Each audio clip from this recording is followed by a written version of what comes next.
you, Miss Cristel. I'm Caio Suarez. This version was written by no other than Gregoria de Jesus, or also known as the Kambili ng Katipunan. But first, who is she? Gregoria is a prominent figure in Philippine Revolution, wife of Supremo Andres Bonifacio, and the custodian of secret documents, seals, and some weapon of Katipunan. According to her, the Katipunan's influence had spread throughout the Philippines, reaching even the remote areas.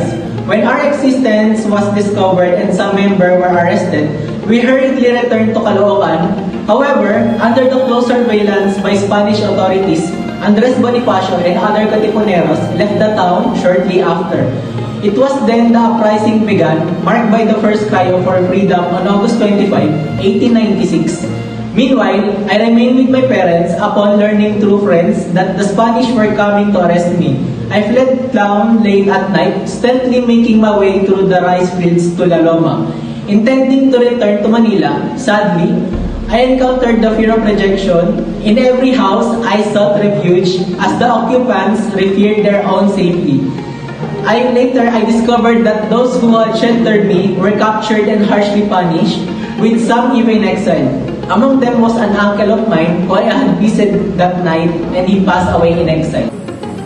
The echoes of Mabuhay ang Mga Anak ng Bayan resonate not only as a rallying cry for the Katipunan, but also as a beacon of hope for future generations. The bravery and sacrifice displayed by the Katipuneros, led by Andres Bonifacio and supported by courageous figures like Gregoria de Jesus, exemplify the resilience and determination of the Filipino spirit. The cry of Bahay Toro serves as a reminder that the struggle for freedom is fraught with challenges and sacrifices. Yet it is also a testament to the indomitable will of a people united in their desire for self-determination. As we reflect on this pivotal moment in the Philippine history, may we draw inspiration from the courage and patriotism exhibited by those who fought for liberty, and may their legacy continue to guide and inspire us in our ongoing pursuit of justice and equality.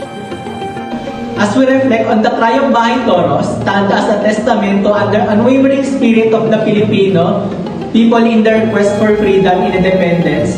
Through the accounts of Santiago Alvarez and Gregorio de Jesus, we are transported to pivotal moment in Philippine history, where ordinary individual rose to extraordinary heights in defiance of colonial oppression. And that's the end of presentation. Thank you. That's all.